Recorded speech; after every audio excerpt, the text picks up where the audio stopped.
Assalamualaikum warahmatullahi wabarakatuh. Izin memperkenalkan diri, nama saya Ida Febriana Della dengan NPM 237105196. Nah, di sini saya akan memperlihatkan cara belajar saya mengenai materi-materi TBO. Langsung saja kita ke videonya.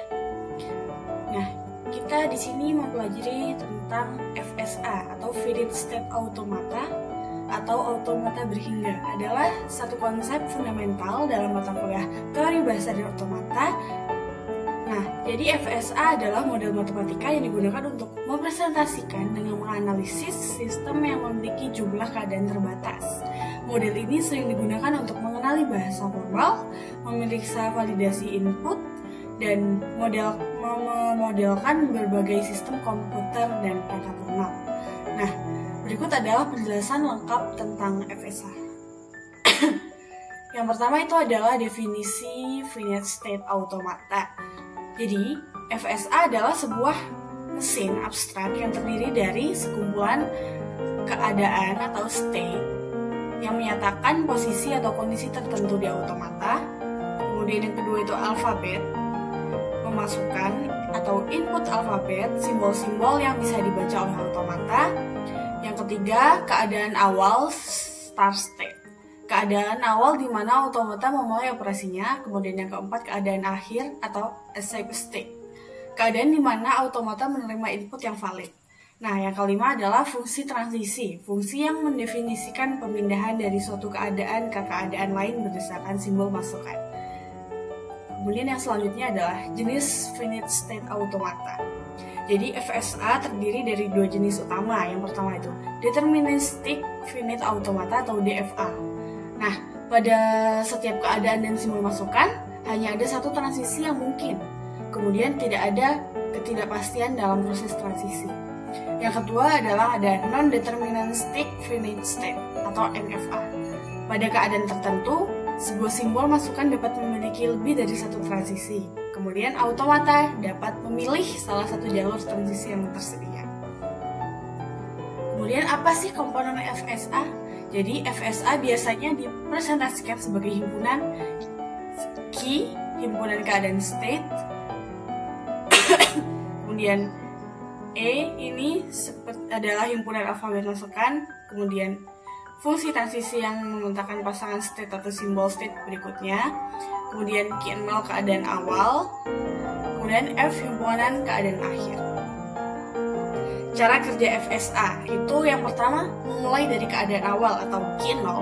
Kemudian yang kedua itu membaca masukan simbol demi simbol. Yang ketiga berdasarkan simbol bertransisi ke dalam berikutnya menggunakan fungsi transisi. Kemudian jika semua simbol selesai dibaca dan automata berakhir di keadaan akhir, maka input diterima atau valid. Kemudian terakhir, jika tidak berada di keadaan akhir, maka input ditolak atau tidak valid. Kemudian representasi FSA. FSA dapat dipresentasikan dalam dua cara. Yang pertama itu ada diagram transisi atau transisi diagram, yaitu diagram berbentuk grafis yang menunjukkan keadaan sebagai simpul atau nodes dan transisi sebagai panah atau arrows. Yang kedua adalah tabel transisi atau transition table.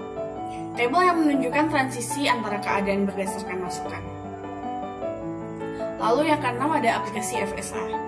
Jadi FSA memiliki banyak aplikasi dalam berbagai bidang. Yang pertama yaitu pengenalan pola, digunakan untuk memvalidasi pola seperti dalam compiler atau memeriksa sintaks. Yang kedua bahasa formal, digunakan untuk mendeskripsikan bahasa formal seperti bahasa reguler. Yang ketiga ada desain sirkuit digital, yaitu memodelkan sistem dengan kondisi berhingga.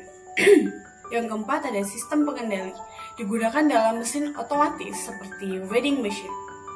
Yang kelima ada pengolahan teks. Validasi merupakan seperti nomor telepon, email, atau URL. Lalu contoh FSA itu seperti apa sih? Nah, DFA untuk mengenali bahasa yang hanya terdiri dari string atau AB itu keadaan key sama dengan Q0, Q1, Q2. Alfabet itu ada AB, keadaan awal ada Q0, keadaan akhir F sama dengan Q2. Kemudian fungsi transisi itu seperti ini. Jika string AB dibaca, automata akan berakhir di Q2 atau keadaan akhir, sehingga string diterima.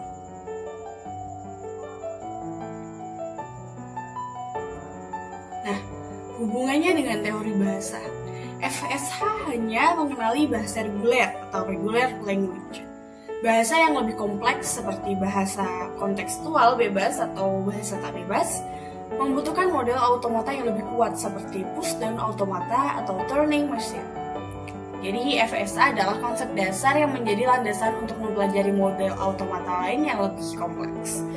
Dalam mata kuliah teori bahasa dan automata, pemahaman FSA membantu mahasiswa memahami bagaimana sistem komputer mengakses data dan mengenali pola. Baik, mungkin sekian video pembelajaran tentang FSA yang saya buat. Saya akhiri. Wassalamualaikum warahmatullahi wabarakatuh. Terima kasih.